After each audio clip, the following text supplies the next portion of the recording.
sometimes my life seems that it's getting so much respect, I fear, I'm afraid. All of these things that I should have been doing, I wasn't doing, that I'm doing now, and it's so clear, and the maturity, and the being on my own, didn't have to stay in the shelter for more than a year, I get nervous. Because sometimes you think that when you have too many good things happening to you, it's coming to the end. I can't leave here until I see my youngest grandson, at least 12 years old.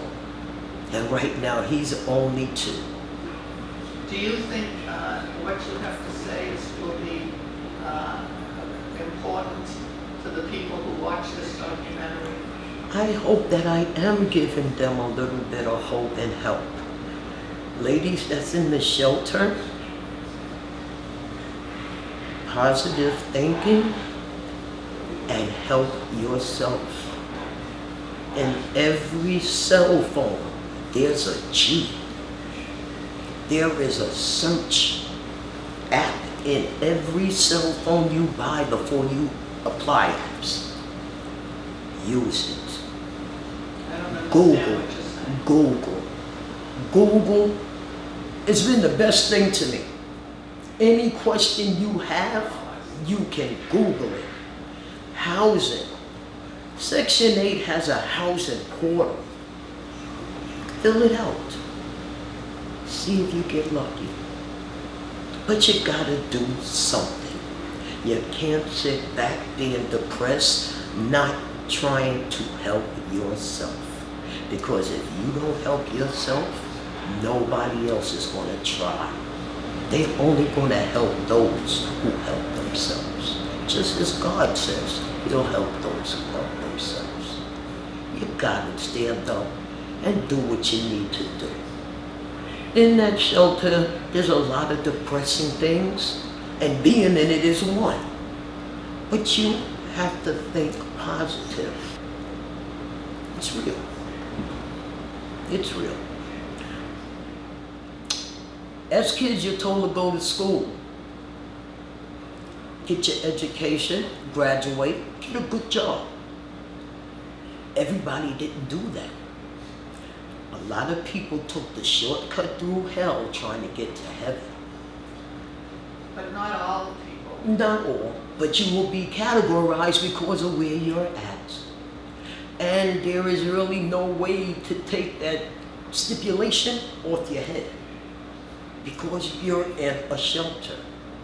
That's why the best thing to do is stay focused, keep your nose to the ground, and get your ass out of there. Like I said, there's some people that don't want to come out that shelter. 3 hots in a cot like jail. Institutionalized. There are many, probably more than half, that don't want to be in there.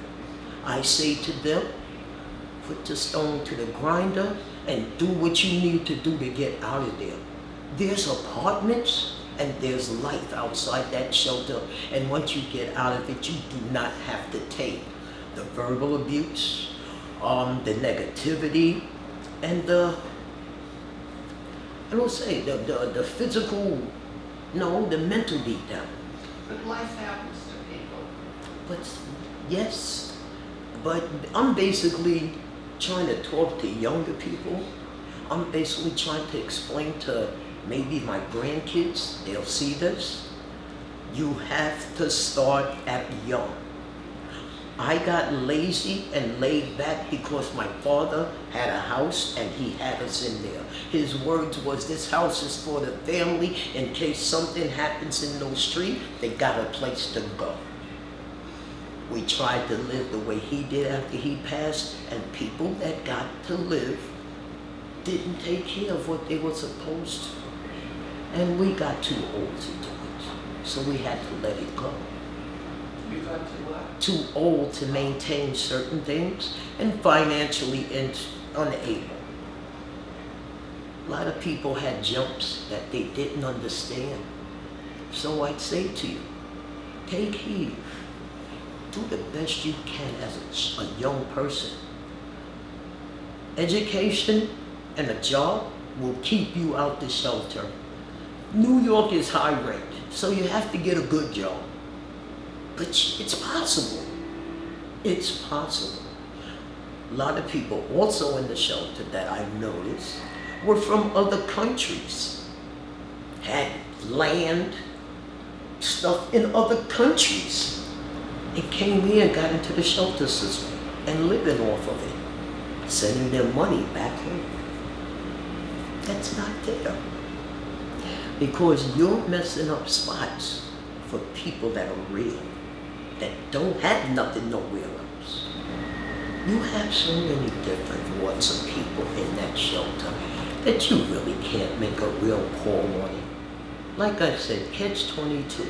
A lot of people didn't want to be there, but they didn't do what they needed to get out. And you can get out the shelter quickly. Housing is backed up, but they're working. They're fixing up buildings, they're adding new housing buildings. How many? Not enough. Huh? No. But how many people are suitable for them?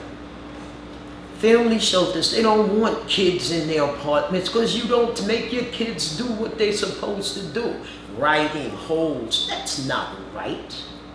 And people are destroying other people's property and making it hard for the people that know how to take care of it.